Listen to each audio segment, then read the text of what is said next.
كما باركت على إبراهيم عن جندب أن رسول الله صلى الله عليه وسلم حدث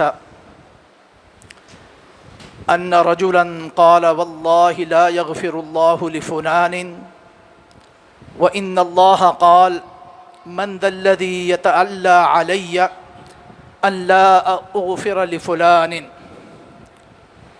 فإني قد غفرت لفلان وأحبطت عملك أو كما قال۔ رسول اللہ صلی اللہ علیہ وسلم سے جندب رضی اللہ تعالیٰ عنہ فرماتے ہیں کہ آپ نے فرمایا، آپ سے یہ بات سنی کہ ایک شخص نے کہا کہ اللہ کی قسم فلاں شخص کو اللہ نہیں معاف کرے گا یا بخشے گا۔ اللہ سبحانہ و تعالیٰ نے جب اس کی یہ بات سنی تو اللہ تعالیٰ نے فرمایا، یہ شخص کون ہوتا ہے جو میرے بارے میں یہ بات کرے کہ میں فلاں شخص کو نہیں بخشوں گا۔ میں نے اس شخص کو بخش دیا، یعنی فلاں شخص کو بخش دیا، اور جس نے یہ بات کہی میرے بارے میں اس کے اعمال ضائع کر دیے۔ اس حدیث مبارکہ میں ایک بڑی ہی اہم بات اور ایک بڑی ہی حساس بات بیان کی گئی ہے۔ پہلی بات جو اس حدیث مبارکہ سے سمجھنے کی ہے وہ یہ کہ اللہ سبحانہ و تعالیٰ کے بارے میں، بالعموم دین کے بارے میں، نبی کریم صلی اللہ علیہ وآلہ وسلم کے بارے میں، آپ کے فرمودات کے بارے میں بھی، مگر اللہ سبحانہ و تعالیٰ کے بارے میں انسان کو کوئی بات کرنے سے پہلے بڑی ہی سوچ پچار اور سمجھ کر بات کرنے کی ضرورت ہے۔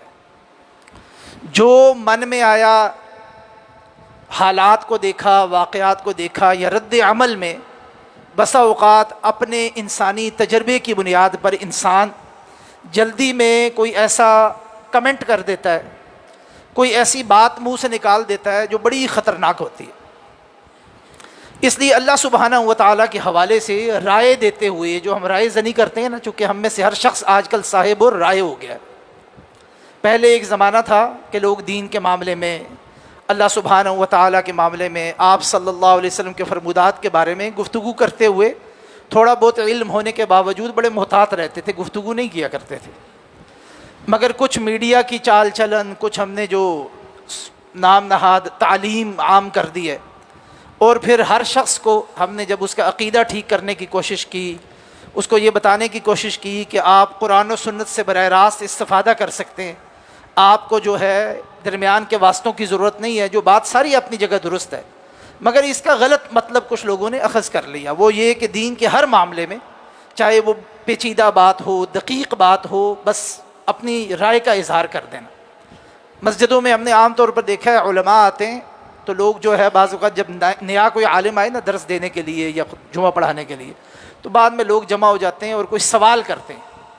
اس سے پہلے کہ وہ عالم سوال کا جواب دیں، ہمارے مقتدی حضرات جو ہیں، اور ہمارے ہاں ان سے بڑھ کر جو علماء پائے جاتے ہیں نا، وہ فوراً درمیان میں آگے بڑھ کر اپنی رائے کا اظہار کر دیتے ہیں۔ یہ بڑی خطرناک بات بھی ہے، ادب کے بھی خلاف ہے۔ اگر درست بات بھی انسان کر رہا ہے، ادب کے بھی خلاف ہے۔ انسان کو ادب کے تقاضوں کا بھی پتہ ہونا چاہیے کہ کب کیا گفتگو کرنی ہے، کس کے پاس گفتگو کا حق ہے اور کس کے پاس گفتگو کا حق نہیں ہے۔ اللہ سبحانہ و تعالیٰ کے بارے میں گفتگو کرتے ہوئے انسان کو بڑا محتاط ہونے کی ضرورت ہے۔ اگر محتاط نہ ہوا جائے تو اس کے نتیجے میں انسان کے اعمال برباد ہو جاتے ہیں، انسان کے اپنے نیک اعمال برباد ہو جاتے ہیں۔ اور اس حدیث مبارکہ میں اسی بات کی طرف اشارہ کیا گیا کہ کوئی شخص غالباً فوت ہو گیا تو کسی دوسرے شخص نے، ظاہر بات ہے کہ اس کا تجربہ اس کے ساتھ ٹھیک نہیں ہوگا، یا اس کی ایک جرنل جیسے کسی کی نیک نامی ہوتی ہے، کسی کی بدنامی ہوتی ہے، معاشرے میں چال چلن ہوتا ہے نا، لوگوں کی ایک رائے ہوتی ہے عمومی، تو اس نے یہ کہا کہ اللہ کی قسم اللہ اس شخص کو تو نہیں بخشے گا۔ ہو سکتا ہے کہ برا آدمی ہو، اس کا چلن ٹھیک نہ ہو، معاشرے میں عام طور پر لوگ اس سے محفوظ نہ رہے ہوں، تو اس لیے اس نے یہ بات کہہ دی۔ لیکن چونکہ اللہ سبحانہ و تعالیٰ کے بارے میں کہی، اور اللہ سبحانہ و تعالیٰ رحمان و رحیم ہے، اللہ سبحانہ و تعالیٰ ہر چیز پر قادر ہے، اللہ کی مرضی جس کو بخش دے، ان اللہ یغفر الذنوب جميعا، اللہ تو جس کو چاہے بخش دے نا۔ میں اور آپ کون ہوتے ہیں کہ ہم اللہ سے خدا نہ خواستہ یہ پوچھ سکتے ہیں کہ جی آپ نے فلاں گنہگار شخص کو کیوں بخش دیا؟ اللہ تو 100 انسانوں کے قاتل کو بھی بخش دیتے۔ اللہ سبحانہ و تعالیٰ اپنی سنت کے تابع ہیں، وَلَن تَجِدَ لِسُنَّتِ اللَّهِ تَبْدِيلًا، اللہ اپنی سنت، اپنا طریقہ کار تبدیل نہیں کرتے، لیکن اللہ کے طریقہ کار میں یہ بات بھی شامل ہے کہ اللہ جسے چاہے بخش دے۔ یہ اللہ سبحانہ و تعالیٰ کا حق ہے، ہم کون ہوتے ہیں اس کے بارے میں فیصلہ کرنے والے؟ تو اس شخص نے یہ کہہ دیا کہ اللہ کی قسم اللہ اس کو نہیں بخشے گا۔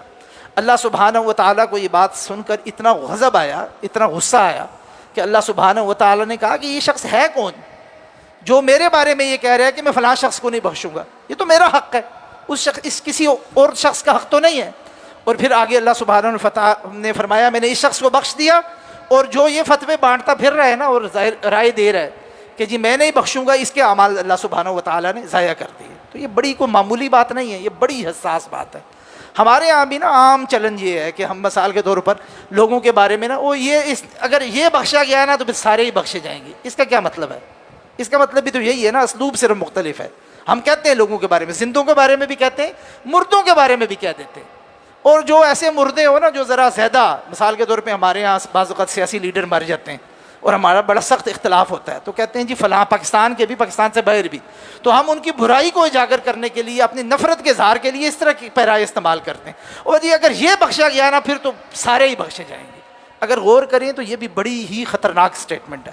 بھائی یہ بخشا جائے گا، یہ اللہ سبحانہ و تعالیٰ اس کا معاملہ ہے۔ کسی بھی شخص کو یہ یاد رکھیں، اہل السنہ والجماعہ کا جو طریقہ کار ہے وہ یہ ہے کہ ہم برائی بیان کرتے ہیں، کسی شخص کے اندر بدعت بھی بیان کرتے ہیں، اس کے افعال میں شرک بھی بیان کرتے ہیں، اگر کسی کے افعال میں کفریہ افعال ہیں وہ بھی بیان کرتے ہیں، مگر ان افعال کو بیان کرتے ہیں معین کر کے۔ کسی شخص کو یہ کہنا کہ فلاں شخص مشرک ہو گیا، فلاں شخص کافر ہو گیا اور فلاں شخص جہنمی ہو گیا، یہ اہل السنہ والجماعہ کے طریقہ کار اور منہج میں نہیں ہے یہ بات۔ یہ کچا پکا دین جو ہم نے آج کل آن لائن سوشل میڈیا سے لینا شروع کر دیا، اور لوگ آدھے آدھے دروس سنتے ہیں اور اس کے بعد پھر جو ہے اپنی ایک ججمنٹ دینا شروع کر دیتے ہیں، یہ بڑی خطرناک بات ہے، اور یہ بات بار بار ہم بیان کرتے ہیں۔ اس سلسلے میں بڑا محتاط رہنے کی ضرورت ہے، خاص طور پہ نوجوانوں کو محتاط رہنے کی ضرورت ہے کہ فوراً لوگوں پر رائے زنی کر دینا اور فتویٰ جھڑ دینا۔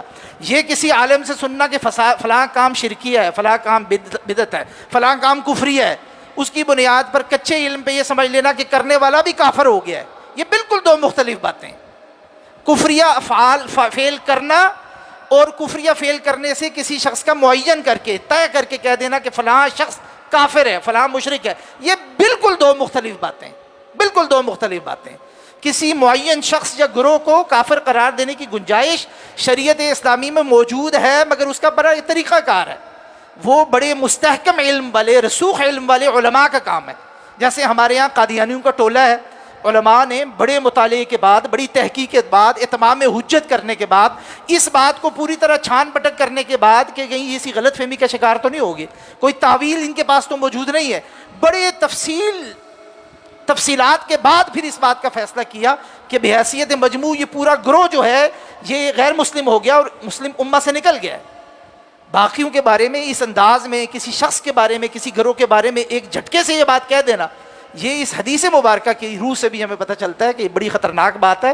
اس سے اس کا تو جو معاملہ ہے ہی ہے، لیکن اللہ سبحانہ و تعالیٰ کہنے والے کے اعمال ضائع کر دیتے ہیں، اس لیے بڑا محتاط رہنے کی ضرورت ہے، بڑا اور ان معاملات میں عامی یعنی عام لوگوں کو تو زبان کھولنی ہی نہیں چاہیے، رائے دینی ہی نہیں چاہیے۔ یہ علماء کا میدان ہے، جب علماء جو ہیں وہ لوگوں کے عقائد کے بارے میں، ان کے افعال کے بارے میں، ان کے اعمال کے بارے میں دیکھ کر، ان کی لیول کو، ان کی سطح کو دیکھ کر، ان کے اندر پائے جانے والے غیر اخلاقی، غیر اسلامی کاموں کو دیکھ کر پھر اس بات کا تعین کرتے ہیں کہ اس کے بارے میں معین طور پر کوئی بات کی جائے یا ایک اجمالاً ایک بات کی جائے، عمومی ایک بات کر دی جائے۔ یہ اس لیے اس بارے میں بڑا محتاط رہنے کی ضرورت ہے اور اپنے اعمال کو بچانے کی ضرورت ہے۔ یہ جو اعمال ہم بڑے تھوڑے تھوڑے، ہمارے پلے ہے ہی کیا؟ آج کل جو ہم مسلمان ہیں نا، ہمارے پلے ہے کیا؟ کتنے اعمال کرتے ہیں ہم میں سے؟ یعنی یہاں بھی ہم معین کر کے نہیں پوچھتے کتنے لوگ ہیں جو تہجد پڑھتے ہیں، کتنے لوگ ہیں جو روزے رکھتے ہیں، کتنے لوگ ہیں جو لمبے قیام کرتے ہیں، کتنے لوگ ہیں جو حقوق اللہ اور کے ساتھ ساتھ حقوق العباد کا اہتمام کرتے ہیں، کتنے لوگ ہیں جو روز صدقہ خیرات کرتے ہیں۔ بڑے تھوڑے لوگ ہیں، بڑے تھوڑے۔ اللہ ہم سب کو توفیق عطا فرمائے۔